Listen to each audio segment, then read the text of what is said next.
हमारी जो last book है that is redress of poetry by Seamus Heaney. Seamus Heaney के बारे में थोड़ा सा पढ़ लेते हैं कि who is Seamus Heaney and why he has written redress of poetry. Seamus Heaney basically एक आयरिश पोइट था। सीमस हीनी का जो रोल है आयरिश पोइट्री में वो सेम वही है जो अल्लामा इकबाल का बड़े सगीर की पोइट्री में या मुसलमानों की बेदारी में जो एक रोल रहा है।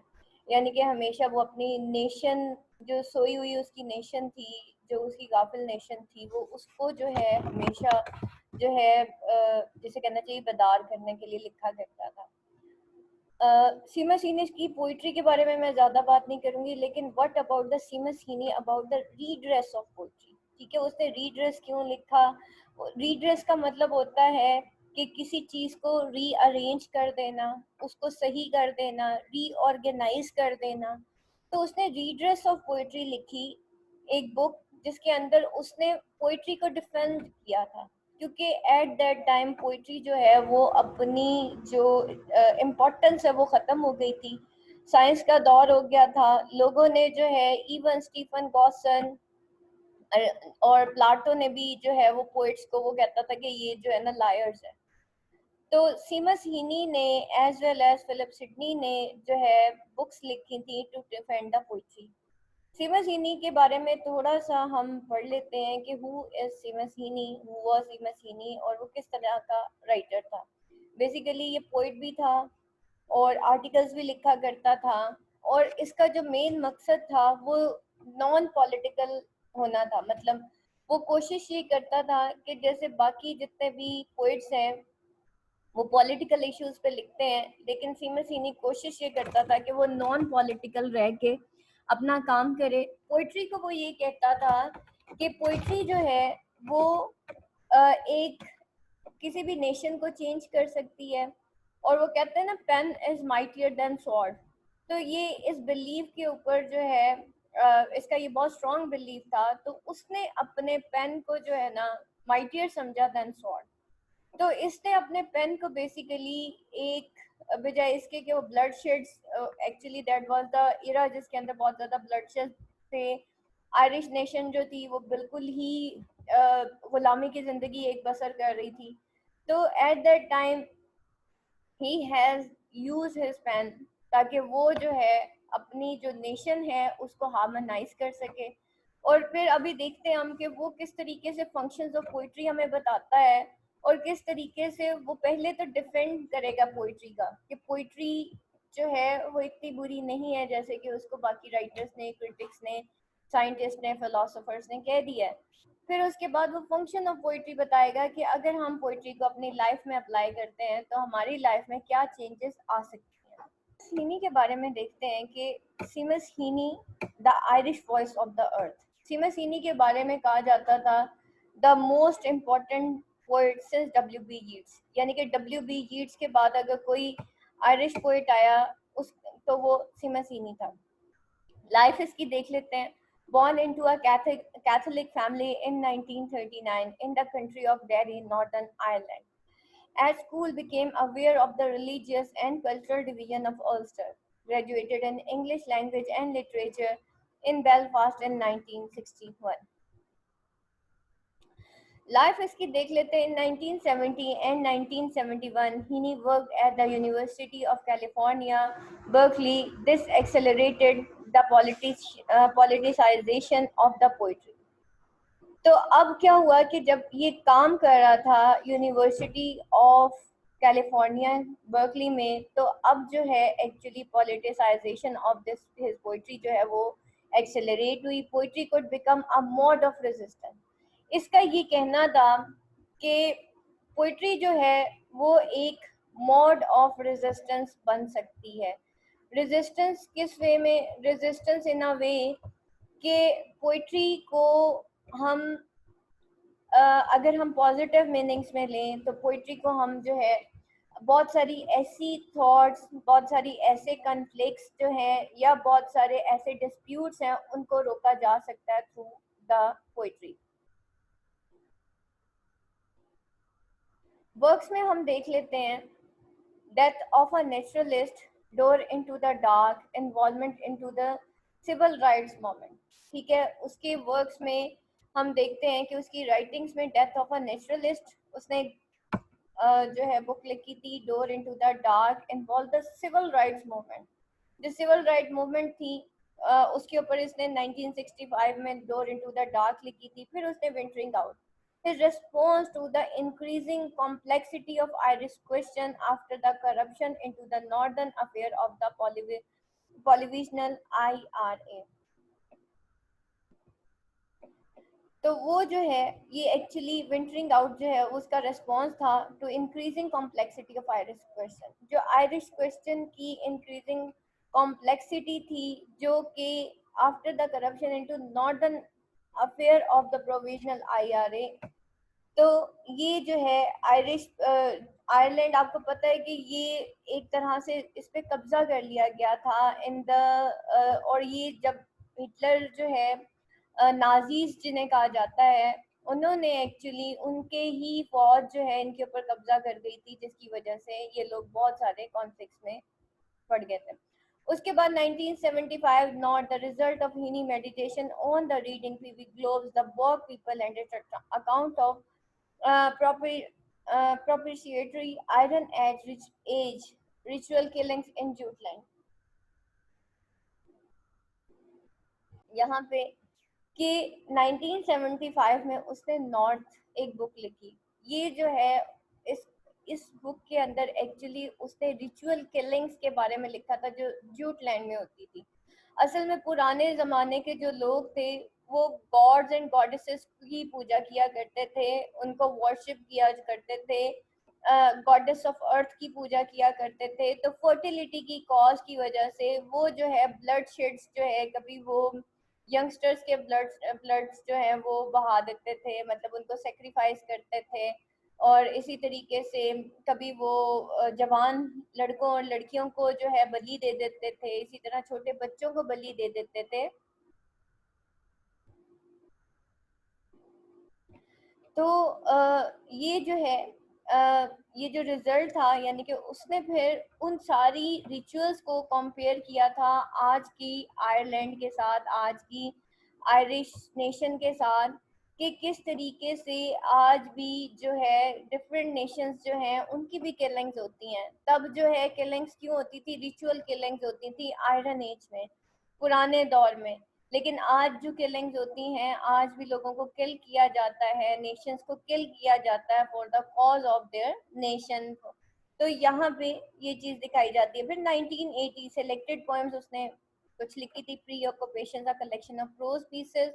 1984 में स्टेशन आइलैंड वर्क्स में देख लेते हैं। 1987 में the hall letter, 1991 seeing thing return to something of memories of childhood specially in sequence of sonnets dedicated to his mother death. उसके बाद स्पिरिचुअल लेवल उसने लिखा था, देन उसने इलेक्ट्रिक लाइट लिखी। The voice of the earth, rural country Derry is the country of the mind. Emphasis on human work, logging and digging, better churning, the blackberry and potato picking। ठीक है, ये जो voice of the अर्थ उसने एक book लिखी थी जिसमें उसने एक rural country dairy is the country of mind, उसने एक रूरल सेटिंग के ऊपर, ये यहाँ पे देखें, ये एडमोर आइलैंड का ही जो है एक रूरल कंट्री है और उसकी वो बात बताता है। रूरल बेसिकली जैसे विलेज गांव की लाइफ को कहा जाता है, अर्बन जो है सिटी लाइफ को कहा जाता है। तो यहाँ पे वो एम्फेसिस करता है ऑन ह्यूमन वर्क, जो कि प्लॉगिंग था, डिगिंग था, बटर चर्निंग था, blackberry and potato picking. The interchange between man and nature enlarges the poets consciousness. ठीक है, अब वो पोइट्री को यहाँ पे कैसे यूज करता है, ये जब आप फंक्शन ऑफ पोइट्री लिखेंगे तो आप ये रेफरेंस दे सकते हैं वॉइस ऑफ द अर्थ का भी, कि वो ये बताता है कि जो इंटरचेंज है between man and nature through the source of poetry, वो कहता है कि एनलार्ज करता है पोइट्स कॉन्शियसनेस को। The poet is intimately involved with his own community, the inheritor of the rural tradition of labor and service। और जो poet है वो इंटीमेटली इन्वॉल्व होता है अपनी कम्युनिटी के साथ, और जो the inheritor of rural traditions of labour and service. उसके बाद हीनी एंड पॉलिटिक्स के बारे में देखते हैं कि वो पॉलिटिक्स में किस हद तक हिस्सा लेता था. Always presented in Heaney's poetry is the shadow of the violent conflict between Protestant Unionists and Catholic nationalists in Northern Ireland. Northern Ireland के अंदर हमेशा ब्लडशेड्स हुए प्रोटेस्टेंट यूनियनिस्ट और कैथोलिक नेशनलिस्ट के दरमियान. आपको पता है कि ये जो क्रिश्चियंस हैं, इनके जो दो मेजर जो फिरके हैं, दो मेजर सेक्ट्स हैं, वो इनके प्रोटेस्टेंट्स एंड कैथोलिक्स हैं. प्रोटेस्टेंट एंड कैथोलिक्स ने जो है बहुत ज़्यादा ब्लडशेड्स जो हैं वो इनकी वजह से बहुत ज़्यादा किलिंग्स हुई हैं. जस्ट टू डिफेंड देयर, मतलब कि अपने फिरके को डिफेंड करने के लिए इन्होंने बहुत ज़्यादा किलिंग्स की हैं. Poetry split between a need for creative freedom. Poetry जो है वो एक need for creative freedom and a pressure to express the sense of social obligation felt by the poet as a city. अब क्या था कि वो उस दौर में, जिस दौर में हीनी लिखा जाता था, तो पोइट्री उस वक्त स्प्लिट हो गई between a need for creative freedom. एक उस वक्त देखा गया कि अब एक क्रिएटिव फ्रीडम की जरूरत पड़ गई है and a pressure to express the sense of social obligation. और एक प्रेशर हुआ जो कि felt by poet as a citizen Heaney को ये लगा कि उसको पोइट्री को एज अ टूल यूज करना है, as a sense of social obligation use करना है, क्योंकि उसके दौर में बहुत ज़्यादा politics between Catholic and Protestant बहुत ज़्यादा इन हो गई थी. लोग जो है अपने सोशल ऑब्लिगेशंस को भूल के पॉलिटिकल परस्यूट्स में पड़ गए थे. यानी कि वो जैसे कहना चाहिए ना, खाना जंगी हो जाती है, इंटरनल वॉर जो हो जाती है.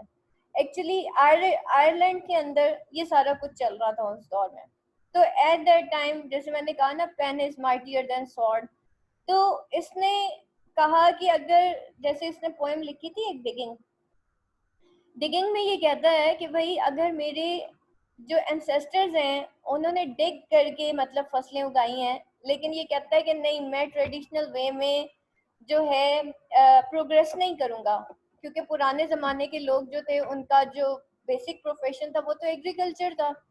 तो इसने कहा कि भाई मैं एग्रीकल्चर नहीं करूँगा अपने फादर की तरह, अपने दादा की तरह, अपने एंसेस्टर्स की तरह, बल्कि मैं पेन यूज़ करूँगा to change the fate of my nation.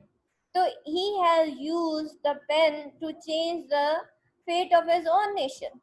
ठीक है, तो उसने पेन को यूज किया था एक्चुअली हीनी ने. और मैंने कहा ना कि जैसे अल्लामा इकबाल का रोल था ना पाकिस्तान में मुसलमानों को बेदार करने में, same is the case with Seamus Heaney. Seamus Heaney ने पोइट्री का जो मॉड यूज किया है, और स्पेशली जो इसने बुक लिखी है readers of poetry, he will tell you कि हम किस तरीके से पोइट्री के फंक्शंस क्या होते हैं. और पोइट्री जो है वो सिर्फ गाने और अफसानों तक नहीं रह गई. हीनी के दौर में हुआ ये था कि पोइट्री जो है ना वो सिर्फ लव पोइट्री तक रह गई थी, कि एक शायर होता है, वो अपनी महबूबा के बारे में जो है, अपनी बिलव्ड के बारे में कोई पोइट्री लिखता है, ठीक है, या वो उसकी याद में रोता रहता है या कुछ और. लेकिन हीनी ने कहा कि नहीं. और फिर पोइट्री एक्चुअली हीनी के दौर में बिल्कुल लॉफिंग स्टॉक ऑफ चिल्ड्रन बन के रह गई थी. जैसे आप देखें ना आज के दौर में, अगर हम पुराने ज़माने में थोड़ा सा, ये पंजाबी जो है इसको सूफियाना जो है, पंजाबी शायरी को सूफियाना शायरी कहा जाता था, और पंजाबी लैंग्वेज को सूफी लैंग्वेज कहा जाता था. लेकिन क्या हुआ कि ये अजीबो गरीब किस्म के जो गाने आए ना, कि ये वे गुजरा वे और पता नहीं क्या क्या, इन्होंने ना एक्चुअली वो जो लैंग्वेज होती है ना, उसका जो उसकी जो एक एस्टीम होती है ना, फिर वो लॉस हो जाती है. तो same is the case with the English जो कि कभी रेनेसेंस के अंदर एक पीक पे थी, और इंग्लैंड को कहा जाता था रेनेसेंस में कि वो नेस्ट ऑफ सिंगिंग बर्ड्स बन गया था. लेकिन एक दौर आया जो कि सिमसिनी का दौर था या फिलिप सिडनी का दौर था. उस दौर के अंदर क्या हुआ कि इंग्लिश जो है ना, जो पोइट्री है, वो लॉफिंग स्टॉक ऑफ चिल्ड्रन बन के रह गई थी. वो मतलब एमलेस पोइट्री लोगों ने लिखना शुरू कर दी, जिसकी वजह से उस पर बहुत सारे क्रिटिक्स ने क्रिटिसाइज किया कि ये जो पोइट्री है ना, that is the pack of the lies. अब वो फिर सबसे ज्यादा Seamus Heaney being a citizen, वो पोइट्री तो लिखता है, लेकिन वो एक पोइट के टास्क की भी बात करता है कि अगर एक पोइट पेन से लिख रहा है तो what is his task, what should be his task. और क्योंकि नॉलेज उसके पास है, स्किल उसके पास है, तो उसको वो स्किल किस तरीके से यूज करनी है। So the poet task is not to condemn but to draw back and examine the historical reasons and psychological consequences behind them.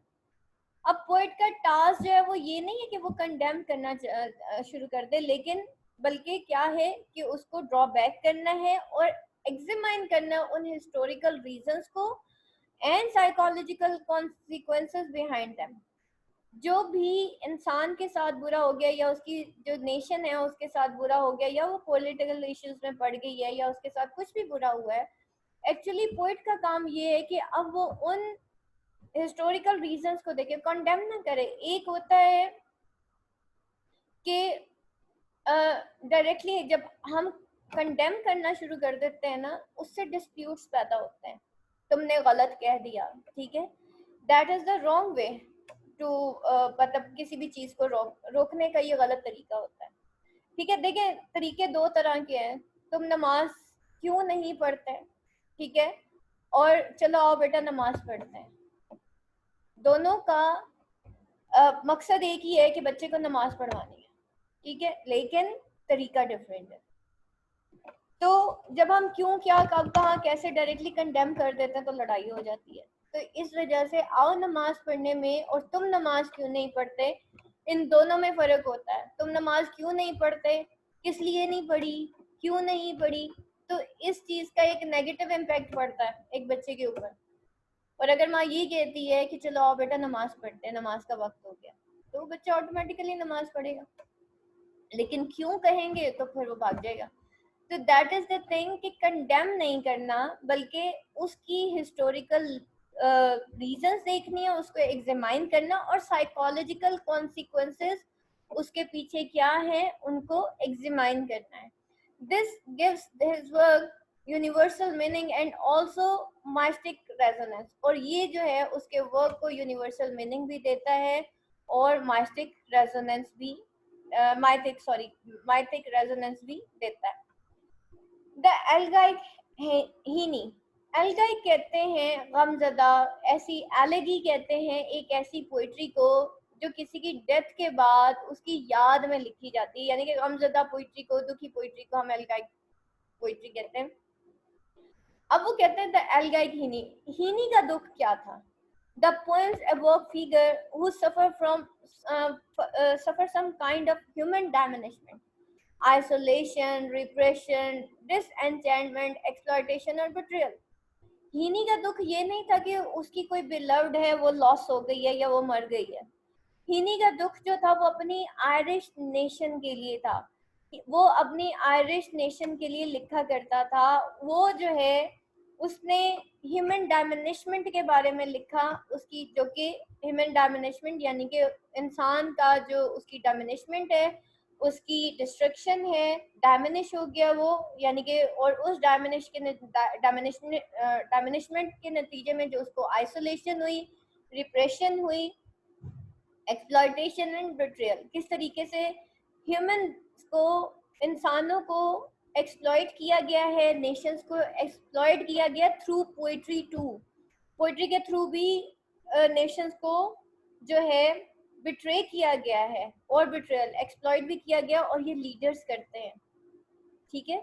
ये सब जो मोस्टली लीडर्स होते हैं, पॉलिटिकल लीडर्स की मैं बात कर रही हूँ, वो इस तरीके से अपनी नेशंस को कोई भी नारा लगा के और एक्सप्लॉइट करते हैं। और ये अब की बात नहीं है, ये जब से हिस्ट्री चली आ रही है तब से चला आ रहा है। इस वजह से मीडिया के ऊपर जो आपको शायद, क्योंकि हम लोग एक्चुअली शख्सियत परस्त लोग हैं, हमारा दिमाग सिर्फ नवाज शरीफ और इमरान खान तक ही जाता है, लेकिन what is the at the back of that all things, what is तब्दीली आई रे, स्लोगन है ना, पोइट्री है, लेकिन आप देखें कि उसका इफेक्ट ये हुआ कि फाइनली इमरान खान आ गया, ठीक है। तो दैट इज द थिंग कि पोइट्री को इन स्लोगन्स के लिए यूज किया जाता रहा है, ठीक है।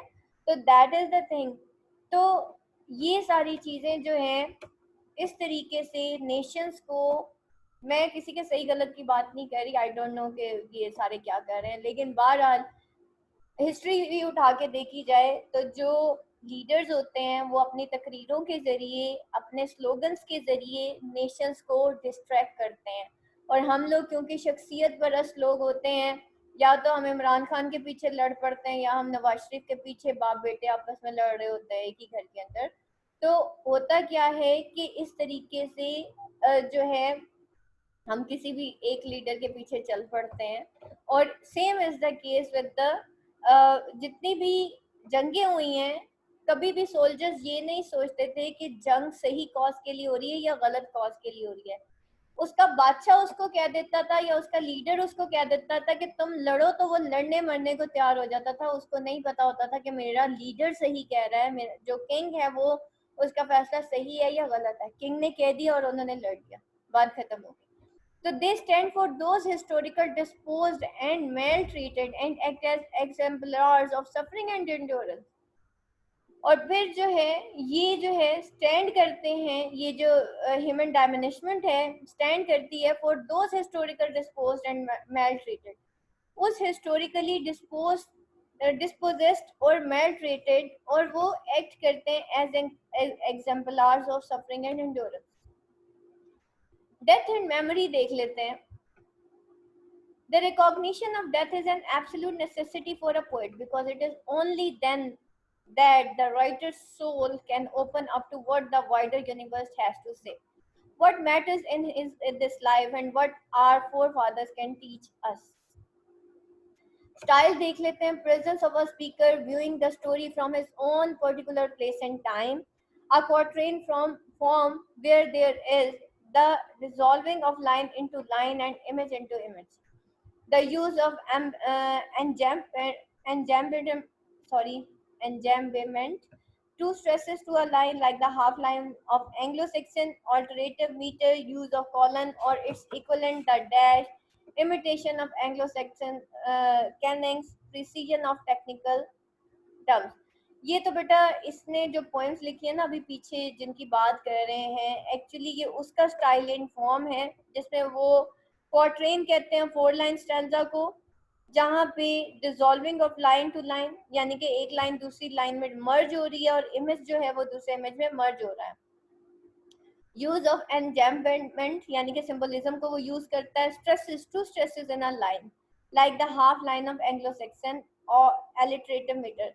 स्ट्रेसेस मैंने आपको बताया था कि एक स्ट्रेस और अनस्ट्रेस पैटर्न होता है जिसकी वजह से एक वर्ड के अंदर जो है वो एक स्ट्रेस पैदा होता है, ठीक है, जिसको हम सिलेबल भी कहते हैं। सिलेबल यानी कि जैसे यहाँ पे ना स्पीकर, स्पीकर, तो ये एक्चुअली स्पी एंड देन क, तो स्पीकर जो है बेसिकली 2 सिलेबिक वर्ड है, ठीक है। तो इसके अंदर 2 स्ट्रेस हैं, one is stressed and one is unstressed, ठीक है। तो stressed and unstressed, one stress and one unstressed मिलके एक सिलेबल बनाता है। तो यहाँ पे वो कहता है कि 2 स्ट्रेसेस टू अ लाइन, यानी कि वो जो भी पोइट्री लिखता था पहले के दौर में ये होता था कि स्ट्रेसेस पे पोइट्री लिखी जाती थी। जैसे हम कहते हैं ना पाकिस्तान में हम इस्लामाबाद बोलते हैं, तो हमारा उर्दू बोलने का तरीका ये होता है कि हम बस इस्लामाबाद बोल देते हैं, यानी कि सारा इसमें हम स्ट्रेस एंड अनस्ट्रेस नहीं कर रहे, हम सीधा सीधा इस्लामाबाद बोलते हैं। बाहर से कोई इंसान आएगा, बाहर से फॉर एग्जांपल कोई अमेरिकन आ गया तो वो कहेगा इस्लामाबाद, तो इज लै एंड मा एंड देन बाल, वो स्ट्रेस एंड अनस्ट्रेस पैटर्न पे बात करता है, ठीक है। हम पाकिस्तानी ऐसे बात नहीं करते, ठीक है। तो अब देखें ना यहाँ पे लिखा हुआ है अक्सा, अक्सा ना तो मैं ना अक के ऊपर स्ट्रेस कर रही हूँ ना मैं सा के ऊपर कर रही हूँ, ये तो सीधा सीधा अक्सा बोल रही हूँ, ठीक है। लेकिन जब मैं फरियाल बोलूंगी तो फर एंड याल, दो स्ट्रेस, दो, one stress and one is unstress, तो one stress and one unstress syllable जो ये जो पैटर्न होता है ये एक सिलेबल बनाता है, ठीक हो गया। चलिए जनाब नेक्स्ट पे चलते हैं, that is the summary of readers of poetry. Summary देख लेते हैं रीडर्स ऑफ पोइट्री।